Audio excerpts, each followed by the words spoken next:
3, 2, 1. That's not it. Yo, what's going on, Arkansas Razorback fans? SEC fans. Welcome to the one and only Pig Trail Network live show. Hang on, I've got some settings here that are being a little goofy. Dog screaming in the background. You hear him? That's Bandit. He's loud and he screams. He's got one of those barks. It's like a scream bark. It's like, Rarf! I can't do it. Nice pipes, Ty. Thank you, Gavin. Appreciate that, brother. You're the man. Big man Ross. Yo, what's going on, man? Alex Henderson. Yo, what's up, Ty? Mr. TW up in the house. How you doing, man? Asa Valentine. I'm afraid air raid will take its toll in the second half. Don't think depth at D is there. I should have brought my reading glasses. I asked for your opinions, and I didn't bring my reading glasses. But he says, I hope I'm wrong. Maybe offense can keep something going so defense isn't on the field so much. That's from Asa Valentine. Let me read one more here before we get going. Mr. TW says, bright side. In the first 30 minutes of SEC play on Saturday, the Hogs played in the top tier. I mean, he's not wrong. I just think that's more to do. I think that was more because Georgia had the wrong guy at quarterback. That's my opinion. Not that Mr. T-Dub's wrong. He's not wrong. Georgia's stacked with 4- and 5-star talent. There's no doubt. And Arkansas went toe-to-toe with that. That's pretty impressive, if I do say so myself. But once they got it fixed at quarterback, once they made some halftime adjustments, kind of just, I don't know. It went the other direction. But he's not entirely wrong. He also goes on to say, if we can learn to finish, we'll be competitive, is basically what T-Dub's saying here. In depth on D, we'll be okay. We'll be okay. We're going in the right direction. So, I asked for your fee. I want you to tell me what happens this weekend. And part of the reason for that, even though I made a prediction, I think it was 46-20.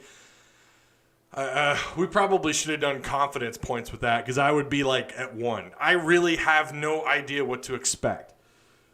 I also need to clarify something, and I'm going to do this. I'm going to own up to mistakes.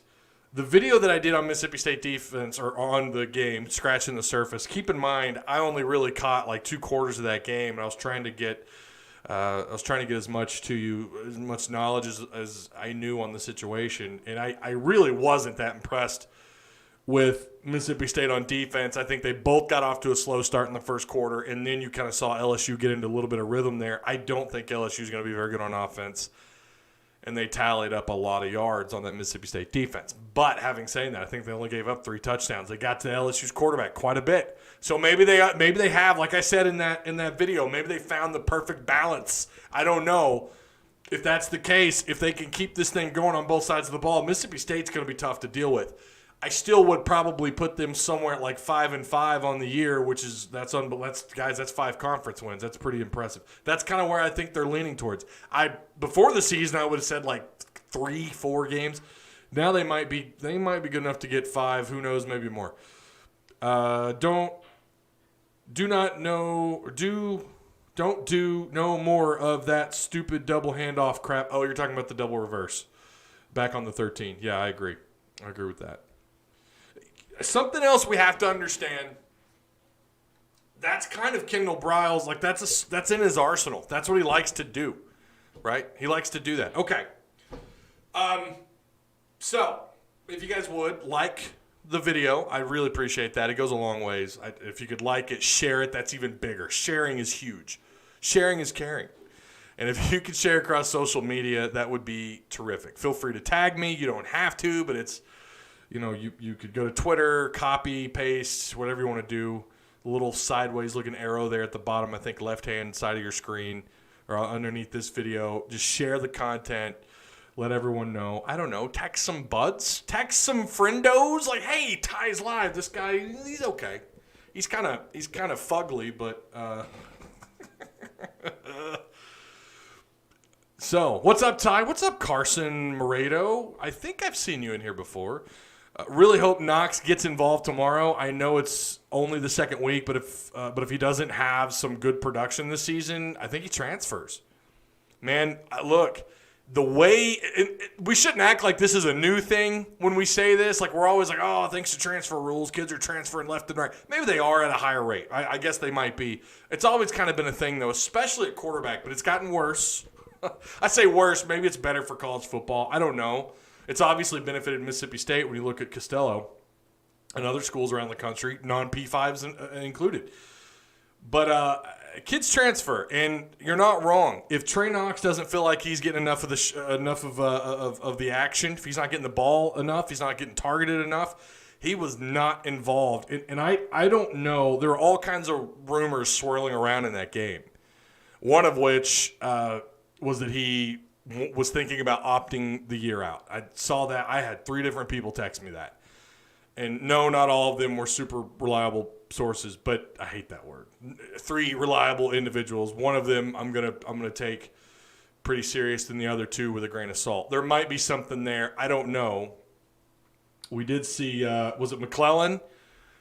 McClellan, who's going to opt out this year. He missed the game. Apparently he's had COVID twice. He's opting out.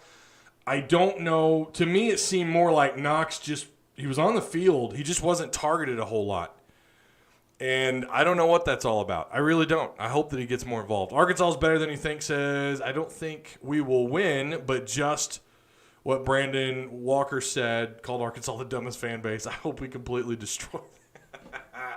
So you guys got to understand, they're trolls. That's what Barstool is. They troll. That's what they do. They're trying to get a reaction. And when Arkansas, who honestly has a pretty good presence on social media, kind of surprisingly when you think about it, because of how small this state is, but we spread, man. You've got fans all over the state of Texas, Oklahoma, especially on the eastern side of Oklahoma. Obviously, Arkansas and the 3 million people in this state, we're diehard. We love our Hogs. We go after people on social media. We have a reputation for that. He's trying to get a reaction out of people. How do you honestly sit here and say an entire fan base is stupid, or the representative group on social media, they're all stupid? I will tell you, you can get kind of a vibe, I think, a little bit, but that, I don't know. LSU fans, on the other hand. So yeah, a lot of people kind of gave into that. I saw several people around the state were not happy about that, or Hog fans anyways. But, yeah, I was fine with trick plays, but you can't be doing those against the best defense in the country. I don't have a problem with it against anybody that you play, especially when you're desperate for offensive production. I don't have a problem with it when you're looking for something, anything, which is why later on they went to Treylon Burks. I don't even have a problem with that play. Burks has just got to be smarter. Next time, either tuck it and run or throw the ball away. And that's just stuff that you got to learn as your time here progresses in this offense. I don't have a problem with the trick plays. I really don't. They are a part of his arsenal. I understand the frustration. Calling that double reverse behind your 15, right around your 10-yard line was what the hell were you? What was that? What are you doing? And I said this, and again, I retracted what I said on Monday. I said that it looked like more of the same because they just couldn't get anything going on offense. Again, I realize who they played. I've been told that now like 5 times. They played Georgia. I'm aware they just played arguably the best defense in college football, but even when this thing was definitely over, Arkansas still couldn't get anything going. They could get 0 traction. When typically the team that has the overwhelming lead starts to kind of give in those kind of mercy yardage, they start subbing guys out more. And I don't recall that was the situation with Georgia or not, but Arkansas still couldn't get anything going, and so I kind of get it comes off as desperate, but again, I think that's a part of his arsenal. He likes trick plays, and I think we're going to have to get used to that. I know Brett Bielema had a reputation for that early on. Let the flamingos fly, baby. It's Flamingo Friday. That's what I'm talking about. So, yeah, also don't forget to tap the subscribe button down below. I'd really appreciate it. Hey, we just passed 3,000 subs. We're over 410,000 total views on the channel. That's total views. That's incredible. That's awesome. If you think about it, when the channel really started getting going here the last couple of years, when I was really pumping out content, we got the majority of those views. I say we, you guys help this. You guys share the content. You guys are hitting me up in DMs. You're sharing. You're talking about it. All of a sudden, the numbers just the last couple of years, since really like 2018, this channel's been doing really well. But think about that. I started this thing when Arkansas was trending down. It'd be nice. It'd be great if we start trending up to see what could happen over the course of the next couple of years. But I do appreciate each and every one of you. 400,000 views. That's amazing. This isn't a highlight channel. I don't post highlights. It's just me flapping my gums and having a conversation with you guys and giving you my hot takes. Knox was really close to leaving last season. See, I don't know about that. I remember the rumors, but I just don't know. From what I understand, also, he really likes it here. So, we'll see. I think if he doesn't have a good season this year, he's gone. Could happen. Knox didn't get a lot of catches because he had the worst separation of all of our receivers. I think it's a little bit more complicated than that. I think it had a lot to do with it never really seemed like there was any timing between Felipe Franks and his wideouts. You go back to that throw, though, to Treylon Burks. If you go watch how he made that throw, he's leaping off of one foot. He's not perfectly center, right? He's not balanced. He's got his arm cocked back, and he just lets that thing rip. That is a clear example of how strong that guy's arm is and how mobile and how dangerous he can be outside of the pocket. But there's a negative side. He will look. He'll underthrow. He'll overthrow. He'll have some bad moments. He threw the ball. He looked. Who was it? Woods. Was it Woods on that slant route that he threw the ball right into the hands of the corner? He looked him down. He stared that target down, and he did that majority of the game. And this is what my Florida people were telling me. Like, look, he's going to have great moments. He'll have one or two, maybe even two of those moments in a single game. But then he's going to follow that up with a couple of big mistakes. So that's just something to keep an eye on. What's up, Ty? What's up, Mike Ewan? How you doing? Robert Ainsworth, how's it going? How you doing? That comment on Knox, I believe, was directly from Pittman, too. Which comment? What are you talking about? Which one? Hey, Ty, what is your final score prediction for tomorrow's game? Yeah, so I have Mississippi State winning this game. I had it at 46-20, and I'm going to officially keep it there. You're going to have some pieces back tomorrow, other than McClellan. You're going to have some pieces back. I really think Odom is he's a, I don't want to call him a perfectionist like Petrino was with his offense, but the guy just looks for every little small bits of detail, and that's what I like about him. He's an X's and O's strategy guy, right? And he's going to narrow down. He's going to find weak points. That's something he was known for at Mizzou and anywhere he's been at DC. And he's good at adjusting from week to week. That's, again, a conversation that I had with a Mizzou fan not long ago. The one thing they loved about him was his adjustment from one game to the next. You never saw the same exact problem get exploited against somebody on your defense from Odom to that being the very next thing consistently throughout the rest of the year. He would make adjustments as the year went on. And that kind of, I guess you can call that kind of retooling your defense, getting to know what you really have personnel-wise against other SEC programs. That's something he's known to do, and I think I loved what I saw from they attacked. If there was a gap, bumper pull, Morgan, someone was there. You'd have a safety creep down, clog it up, or a little cleanup action at the second level of the defense. Like, it was so hard to get past the front two levels of that Arkansas defense. The thing that I've been so skeptical of is the front seven, and they honestly look pretty damn good. You take away one Georgia run, what was it, 20 yards from their back. You take that run away or cut it in half, that running back or their rushing offense averages less than 3 yards a carry.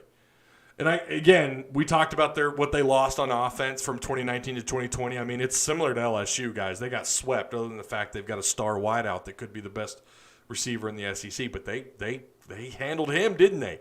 I loved what I saw from their front seven. But that's not Mississippi State, though. Mississippi State's going to spread you out, right? When you're talking about what Arkansas is going to be dealing with, you're not going to be dealing with a run game. They're going to spread you out. They're going to throw out in the flats. If they do hand it off, it's going to be delayed draws. Right, it's going to be finding a way to get the backs involved into the passing game, which is what they did last week.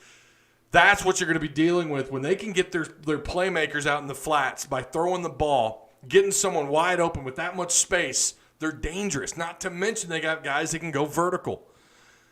There is a ceiling to this offense. There's a cap to this offense. Like, really, you can make that argument for any offense, but they don't run the ball just straight up like gives, right? They'll hand the ball off, draw plays, right? But they'll hand the ball off, 6 times? What is his offense's average? Someone go do that number. Running the ball. Actually rushing the football. What do they average? 7, 10 runs a game, if that?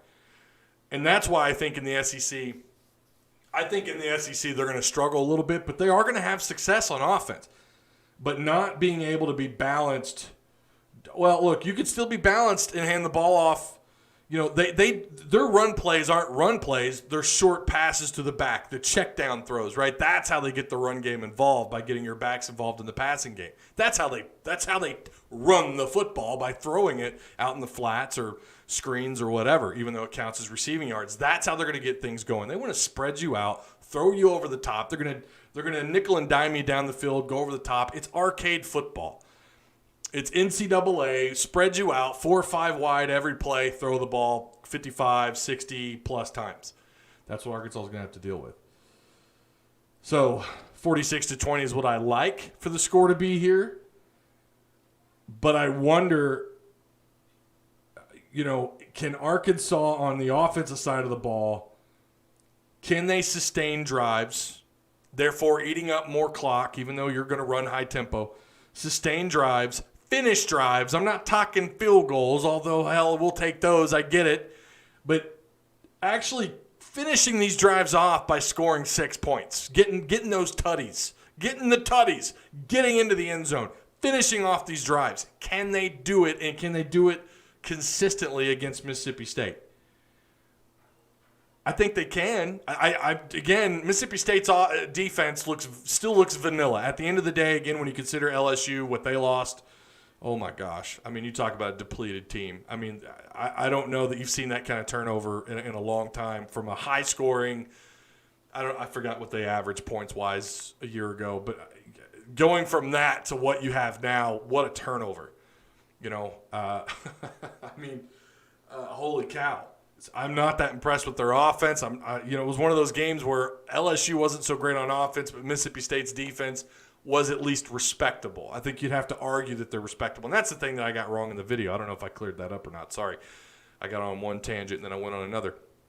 But I think their defense performed better, and I went back and watched a little bit more, and they did perform better than I thought. Again, anytime you sack a quarterback, 5, 6, however many times, when you're in the backfield creating that much pressure, that's impressive. I don't care who you are. Those are some of Petrino's best years when you had a decent pass rush and you were known for not having a defense, right? Hot take, 1-score game. Oh, that's a hot take right there. Ty, we will win by turnovers. If you can win the turnover game, that's saying something, but you can't make mistakes on offense. You can't trip over your own shoes, over your own shoelaces. No flags, no big gain, down the field, 3rd and 12, you convert, and then you get it called back because somebody was holding or illegal formation. Can't do that. Special teams has got to play better. They got to do better.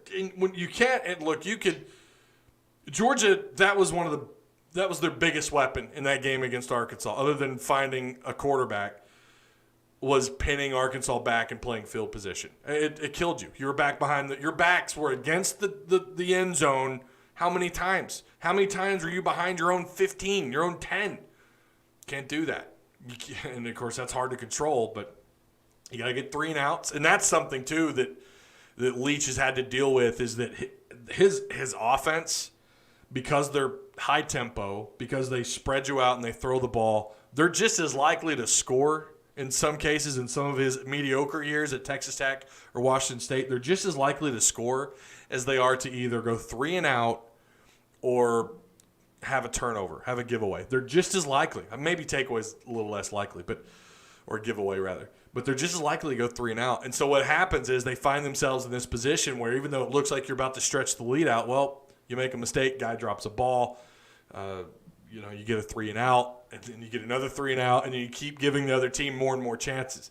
They have a hard time icing games. Clock management could be an issue. May not be this year, because what's funny is he's actually got the personnel that he has was geared more towards the run. So when they do run the ball, they can be pretty productive. That's what makes them dangerous year one. And look, I kudos. They beat, even though it's a not so great LSU team, they did it, man. They went up and down the field on the Tigers on offense. So kudos.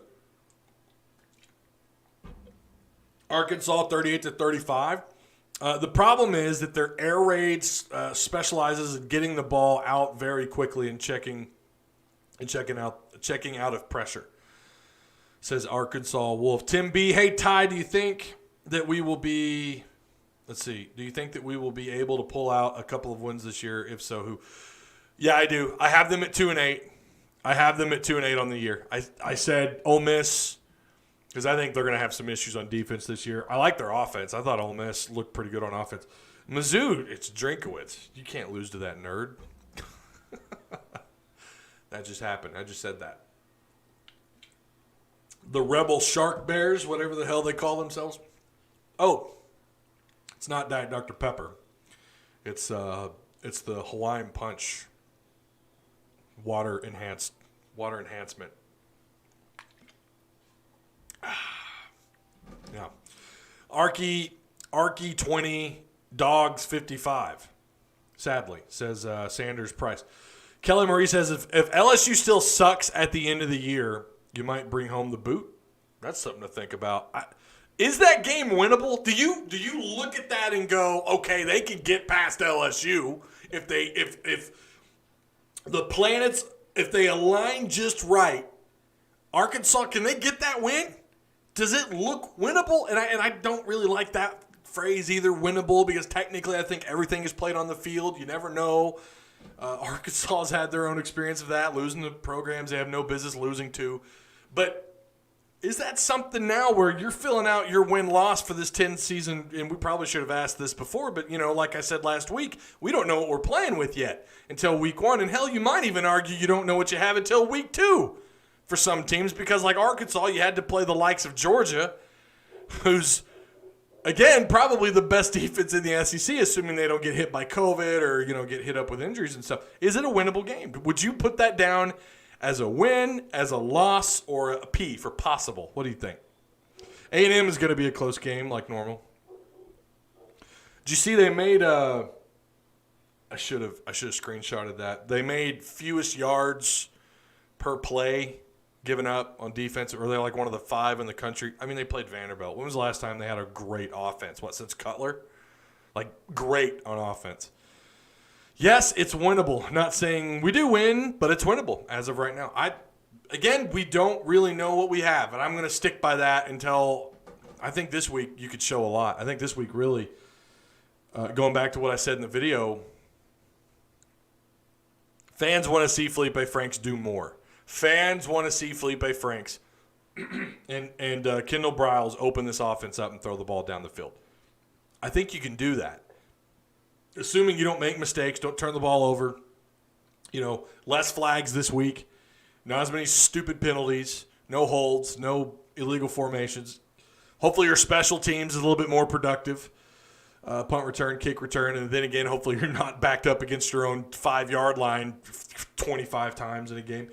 If everything kind of lines up, I think this is a week where you could create a little bit of excitement about what's going on offense, something we haven't had in a long time.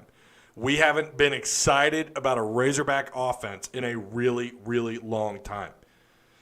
This is a week where you can maybe start to lay that foundation on what you're trying to do on offense. Mississippi, I'm not sold on their defense. Maybe they'll prove me wrong. Again, I truly still don't know who either of these teams are because, again, Mississippi State played a depleted LSU Tiger football team. How good or bad is LSU really? And then on the flip side, Arkansas played the best front 7, the best defense in college football. So how good or bad are they really? So then you're into week 2, and it's like, I don't really know. And it's why Kyle and I said it on the Hawk Talk podcast. I don't know how to pick this game.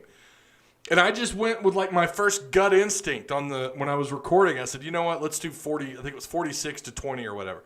I have no faith in that. I really don't.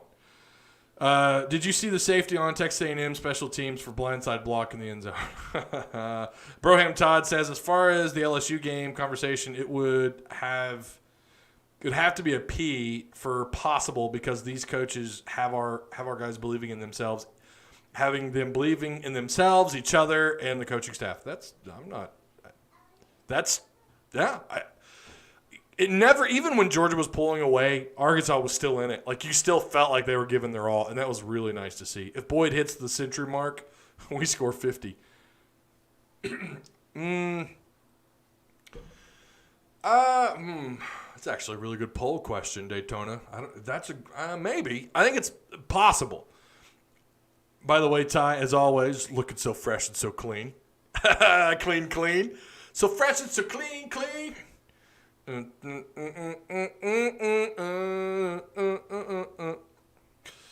The flamingo in the shades. Flamingo Friday, baby. That's what it's all about. That's what it's all about. That's what it's always about on Friday. So, we should take Missouri on Ole Miss. I agree. Brandon versus Kenny. That's your name. You might have to explain your name, sir. I have a question. Says Aaron Wojhosky. If we have no chance in any of these games, that's why I need my glasses. If we have no chance in any of these games, losing to MSU by 26, some have said by 30, why even waste their time playing the games? Laugh out loud, very close. Well, I mean, predictions are predictions, right? Like, I could sit here and tell you Razorbacks are terrible. They're going to lose every game. They're going to go 0-10. Why would that stop them? They don't listen to the media. I mean, you play the game to get better, to improve. That's why you play. You could still go 0-10, and you know what? You could still go 0-10. But let's say from here on out, you lose every game by less than 9 points. Fans are going to be excited about that. It's not just black and white. Aaron, it's not that black and white. And I have to explain that to my dad, Arky56, who might be in chat. I've got to explain this to other friends all the time. It's not that black and white. Oh, well, you're negative. No, I think there could be some positivity out of 0-10 if you're not getting slaughtered. If you're playing 4 quarters of football. From here on out, that's progress, right? That's what you're looking for. And these players, look, they don't pay attention. I mean, sure they do. I know I know that there are a few that have watched my content. I've had people tell me that you're affecting recruiting and all this. Look, man, at the end of the day,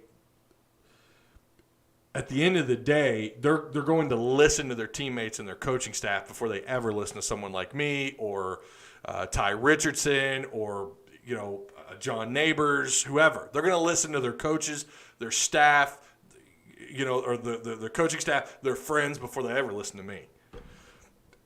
Preach and progress. We saw that last week on the defense. I agree. I think that was the most progress we saw in a single game that we saw in the last 3 years compared to the John Chavis years. I look, again, you can have something and you can have absolutely nothing, right, in terms of wins. 0 wins and still walk away with, okay, look. And it's moral victories. I get it. But like I've said, this is year 1 of a major rebuild.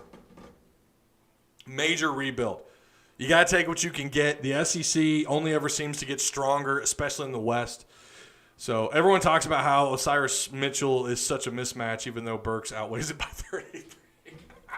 He's Mr. Mismatch. But having said that, after his long catch, they did find a way to kind of slow him down. You got to give them credit. Got to give Georgia credit for that. I'm just happy to have some damn football, says Gavin Pratt. Chris Spawn says, what will the hog how to do to come with the win? Chris,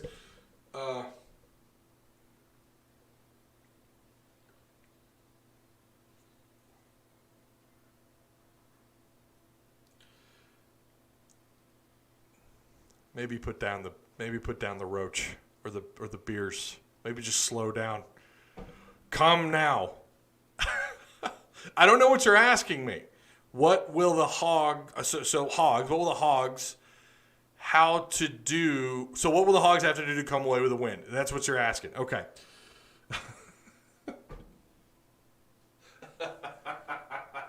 I'm sorry, man. I'm just messing with you. It's Friday. We drank it, says Kelly. Hey, man, I wish I had a beer. Oh, we have our seltzers in our fridge, though. So I'll answer your question. I'll lay off, Chris. I'll be nice. So here's what I think if you want to win this game. Number one, you're going to have to get pressure with 3. Maybe you could spare a 4th pass rusher. You're going to have to get consistent pressure on KJ Costello, push him out of the pocket, get in his head, ring his bell, but more importantly, well, nothing's more important than pass rush, you want my opinion, especially against the air raid. Play physical with their wideouts. Okay? Some of the best, and I hate to compare teams to NFL teams because it's not fair, some of the best, like the Patriots and the Rams in the Super Bowl, all of a sudden the Patriots against this high-flying offense, they're knocking the crap out of Ram receivers. What were the Ram receivers doing next? They're dropping the football left and right. They got in their heads, man. They're hearing the footsteps. If you play physical, this game is going to be less about what your front 7 are able to do week to week and against in this matchup, more about how your secondary and your linebackers cover the middle of the field, the boundary, how you defend against the fade or the go routes, how you defend against slants, crossing routes. It's going to be, hey, buckle in and just knock the living crap out of their wideouts and be as physical as you can be without drawing penalties, right? Get some contact in there. As soon as that ball is in their hands, as soon as that ball touches their fingertips, it's touching their fingertips, the front cone of the football, you know, the tip there. As soon as it makes contact with their hands, a DB better be there to clean that guy's clock. Knock the crap out of him and jar that ball loose. Make them afraid to catch the football. Make them scared shitless to go over the middle against someone like Bumper Pool, who we all know can lay the wood, baby. That's what you need to have happen. Play extra physical. Especially in an offense that relies so much on the diva position, the wideouts, the guys that are the most, when they get knocked around, who's the first to come off the field, right? Who's the first to, I'm not saying injure them. Don't injure them. Play the game clean. Clean but hard physical football. Make them afraid to catch the ball. On offense, I think you've got to get Franks going. And I don't mean you need to go throw for 400 yards, but you need to put pressure on their secondary, force their front 7 to spread out, back up. You don't want them stacking the box. You don't want them knowing what's happening in between the tackles. And you know where I'm going with this. You know where I'm going with this. You pass to run against teams like Mississippi State. You pass to run. Open things up, spread them out, do what you do, do what you got to do to get Boyd involved. Because then the next thing that happens is they're so concerned about the pass game from Felipe Franks, who's a capable quarterback, with all the talent that you have at wideout. Hopefully Knox comes back roaring just this week. And I think I kind of want to put him as someone to watch because I think he wants to rebound. I really do. I don't think he's someone who caves easily. But that way you open things up for your run game later on in the game, hopefully, later. And it could be the opposite. Their game plan tomorrow could be the opposite. It could be, you know what, let's run to open up the pass. But I think it's the opposite. I think you got not just for that, not just for the sake of the run game, but also just to instill some confidence in Felipe Franks and these wideouts, so they can get some timing down, right? So they can have a week under their, have a week where they have it together and they've seen it work live against an SEC opponent and build some confidence off of that. That's what I think has to happen for the future of the rest of the year, and for this game to open up the run. Tackle in space, we win. I don't think it's that simple. Do you think our defense got us?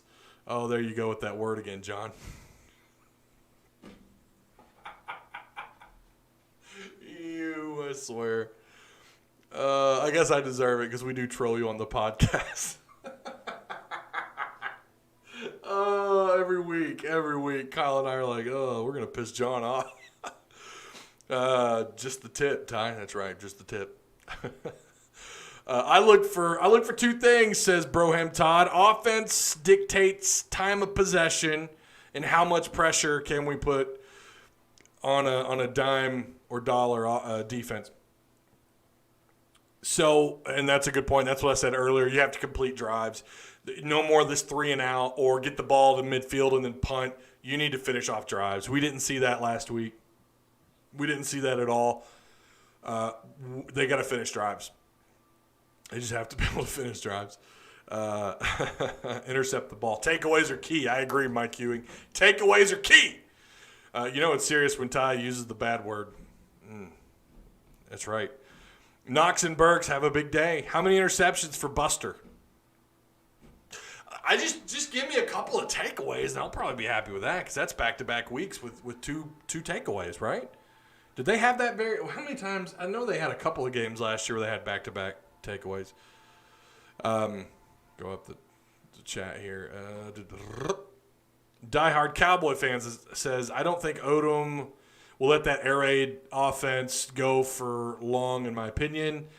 I liked Catalan physicality against Pickens, and I think our offense will do better. You're not wrong.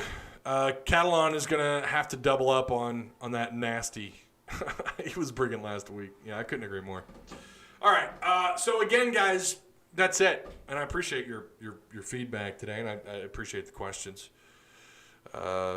Tomorrow, the plan is to do a halftime show. I'm not sure if that'll be me on the Hawk. So that's on the Hawk Talk Facebook page. I'm not sure if that'll be me because I'm not even sure I'm going to be able to watch this game because it's on ESPN Alt and I couldn't pull it up on YouTube TV. So I'm going to have to figure that out. And if I'm not able to watch, I'm not going to do a half game show because I'm not going to know any more than you, really. Well, if you're assuming you're also at home listening to it on the radio instead of watching it. But so I could be live. Just stay tuned for that on the halftime show. The postgame show will happen regardless. Well, I say regardless. Just look for the notifications. Make sure you have the bell. You've tapped the bell. So that way, as soon as I go live, you're notified like that from YouTube. You're supposed to be notified. Doesn't always work that way. I think we could see a final score of 63 or 56 or 49-35. Will Dorian Gerald be back? Now, there was some, I don't know, Pinto on Twitter said that he had heard some things, and then Dorian Gerald kind of fired back like, no, and he's listed on the 2 deep that I saw that was sent to me 2 days ago. So I think he's back. If he's back, you gotta get that. You gotta get the pressure. Download the ESPN app and use your YouTube TV credentials. Okay, yeah, I've got ESPN, but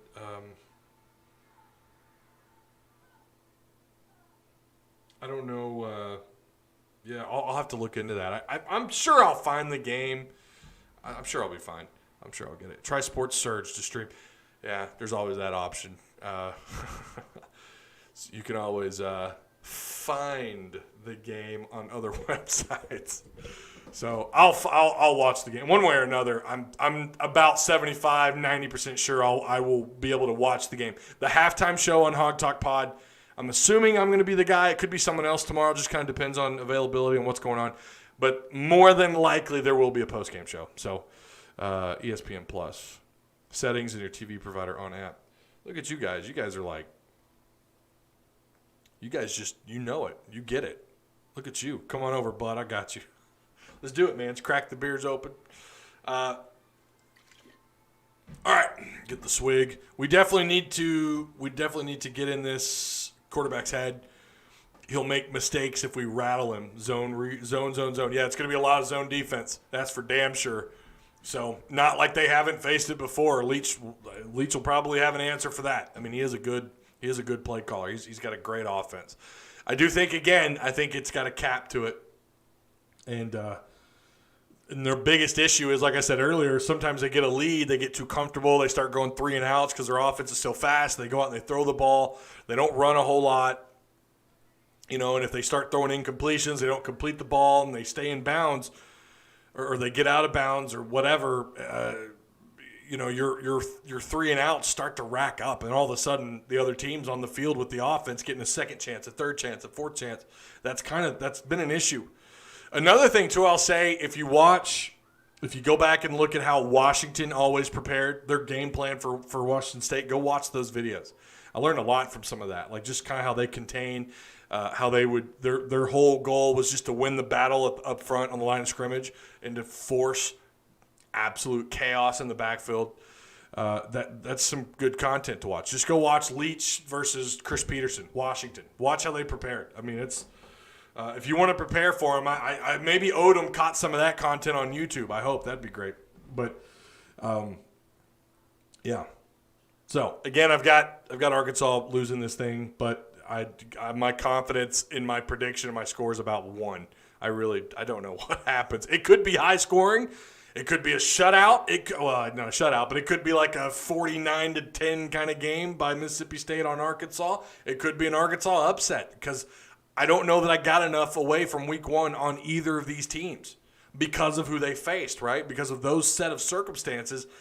I don't really know what we're walking into tomorrow, so only God knows. Rest assured, if Arkansas gets their first SEC win, I'm going to have confetti, and it's going to come down on me. It's going to rain down, jazz fingers, rain down in a postgame show. I say I have confetti. I'll go buy some confetti somewhere, and we'll just all celebrate together. We got to win. Put that in stone, brother. All right, Broham Todd. I'll take your word for it. Woo Pig Suey. Again, like, comment, share the content. Tap the subscribe button if you haven't already. Check out the links provided for you down below. If you want to join the Patreon, that'd be great. I'd really appreciate that. That goes towards supporting the channel. If you don't want to do a monthly thing, you can also check out there's a PayPal link if you want to throw a couple bucks in the old tip jar, the PayPal tip jar, whatever you want to call it. I'd really appreciate that. Be awesome. Love you, Ty. You're the blanking goat. It's like the only word I won't say here is the F word. I just won't do it. Thank you, Gavin. I appreciate the kind words, man. You're awesome. Thanks to all of you guys, again, to the Patreon supporters, to all you in chat. You're pretty awesome. So I look forward to hopefully seeing you guys tomorrow. Woo Pig, be good.